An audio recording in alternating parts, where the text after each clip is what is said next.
Hi guys, Chris here with Super Savvy Travelers. We are back in beautiful Santa Domenica Talao today because one of our clients and dear friends has almost finished her renovation. She just needs to move in. Really, the renovation is done.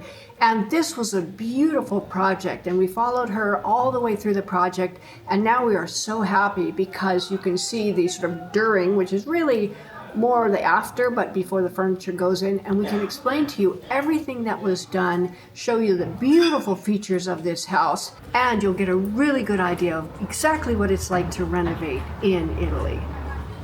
Okay, we're going in. Okay, and here we are. We just walked in the door here, and you walk into this beautiful space here. Now, by way of explanation as to how this house was set up before, this part of the house was the old part of the house, like the original part, 1700s around. And if you can look, you can see that the beams up here, and Antonello tells me they are over 200 years old. Now, a little bit about the history of this. This particular place was the kitchen. It was not a beautiful kitchen. It needed love. And I didn't realize it when we helped our client buy the place, but the floor needed a lot of love too. In fact, they took out the whole floor and put in a new one. So this is a perfect floor now. In addition, these beams were underneath the ugliest false ceiling you ever want to see. I'm sorry, I'm just going to be truthful. So they took down the false ceiling and they exposed the beams, and guess what? The beams were kind of all burned up. They were all charred and had creosote, and they were just a mess. So what our client did is she worked with the locals, and they sandblasted the beams, which didn't do everything, and then they had to scrub them and sand them and everything else, and then they sealed them up. So you have the beauty of these amazing 200-year-old beams. Now I want to show you something else that they did to fix things and make things look really, really traditional, but really also super secure, super modern, and super structurally sound. Up here in this area here, this beam was very warped. So because they were so warped, Hermano from Ego Labs came in and he created this insert here. And it's perfectly fit, not only to support the beams, but also to cover up that ugly gap that was there. It was kind of an eyesore, and everybody agreed, not really molto bello, it's got to be something else. So they did that, and then our client said that she brought in another worker, the guy that actually redid the beams here, and he took a blowtorch and he blowtorched it to make it match the burned up beams, which is brilliant. And you can see it looks absolutely gorgeous. These beams are stunning. And as you're going to see, this part of the house has these beams here, and I'm going to show you the little closet area and washing area. Come take a look. Okay, so this is the laundry room washing area, and our client has a little dog, so she set up a little dog washing station here. Now, I want to point out, one of the things we love are these, we call them scrivoli doors. That's not what they are. They're actually just pocket doors, but we love them. They're super solid. They're actually pretty soundproof. We're quite surprised at how much sound they keep out and how much warmth and cool they keep in or out depending on the time of year. These are really, really great, and they add so much more space because you don't have this big door coming out. Anyway, take a look in here. This is a really beautiful space. Here's a little dog washing station, and here you're going to have a stackable washer dryer unit, and then you've got, you know, shelves. You can put shelves, you can put an armadio in here for all your cleaning supplies and everything else. Really nice. And then you shut the little scrivoli door and it's all set. Look again up here, you've got these gorgeous beams which just really, really make the place look so warm, so traditional, and so perfectly Italian. And here's one of my favorite solutions for a shower. I don't like cleaning shower doors. I don't like those little tracks that get moldy. I don't like them at all.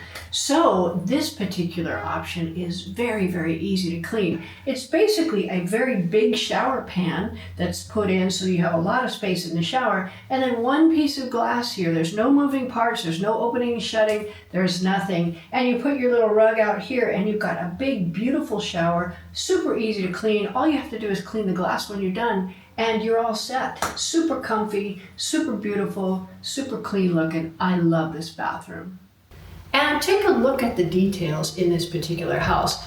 This person wanted an arch here, but she just didn't want a regular old arch. So they put in these beautiful cornice, I think they're called cornice, basically molding. and created this gorgeous arch, and it's really, really pretty. She actually had this space widened so that all the light comes in and flows through the house, and there's just beautiful airflow. So come on into the kitchen and dining room. I'm going to show it to you. Hey, what do you think of this kitchen? Is it not spectacular? Now, this gal went all out on the kitchen. She really, really researched it. She made sure it was going to work exactly for her, and I just love it. I mean, you have these big 2 sinks here, and in Italy, they have this brilliant solution so that you don't have a rack out on your countertop, which I always hate. It looks sloppy. Instead, you put your dishes up here, they drain into the sink, and they're ready for the next time you want to use them. You don't have to dry them, you don't have to put them away. It's a wonderful, wonderful solution, and I just love it. Now, tons of cabinet space here, really, really nice. And there's no handles to get all crusty and weird. There's just this thing under here that you just pull it open, and it's really, really nice. Super good for when you're cooking and you got greasy mitts like I always do. You're not going to make a huge mess in the kitchen. One of the things she really wanted was a dishwasher. And this is a small one because she doesn't need a big dishwasher, but it's wonderful. You load your dishes up, you shut it. The dishwashers work really, really well here. We're really pleased with them. And you have so much space, so much cabinet space. She also elected for the induction hob or stove, we call it. I guess a lot of the English call it a hob here, so we're going to start to call it a hob. But this is an induction stove, very, very beautiful. And I love these drawers for the big pans and everything else. Super lovely. And of course, you got your higher end appliances. These Beckos are pretty good. And a really nice fridge. Check that out.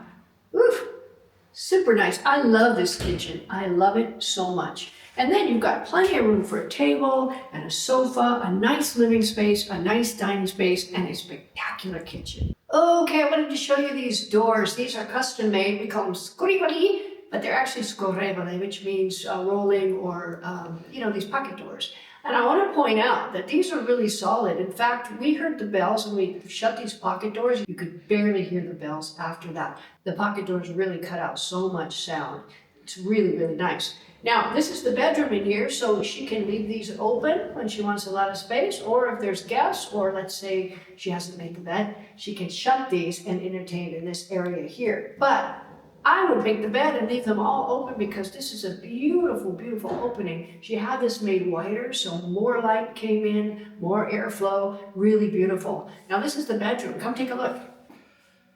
In here is where the bed goes, and you will notice when you see that when she wakes up in the morning, she looks out and she sees the sea from here, and it is absolutely spectacular view. And she's got room for an armario on the other wall, maybe a little seating area or something like that. It's a beautiful space for a bedroom. There's really nothing like opening your eyes and seeing the sea first thing in the morning. Absolutely spectacular. Now, if you'll notice, she's got state-of-the-art heating and cooling systems. She opted for the splits. Now the splits, every year they seem to get better and they work really, really well. It's different than what we have in Casa Cristina because Casa Cristina is a very big place and we really needed to have a certain type of heating and air conditioning. But these splits are very, very functional. They're relatively inexpensive to install and they work great. And one of the really best parts of this little house here in the historic center is the stunning view. Now, Santa Domenica Talao is up on a hill, and as a result, you can have sweeping views of the mountains, of the Lao River Plain, of the sea. The views from up here are absolutely spectacular. I haven't seen views like this in too many other places. Really, the Riviera di Cedri here in Calabria is where you see them, and in Santa Domenica Talao, I think they are the best views. But check it out. She's got really a sweeping view of all of the things that make Calabria such a wonderful scenic place to be. So there you go, guys. There's one of our beautiful renovations. There's so many here in Santa Domenica Talao, and this one is finished and she's ready to move in. So we are so excited for our client here. Now, I do want to say that she is putting her other house on the market. It's a beautiful house. It's been renovated to a beautiful style, and as soon as she makes it available, we're going to show it to you. So there you go, guys. Hope to see you very soon.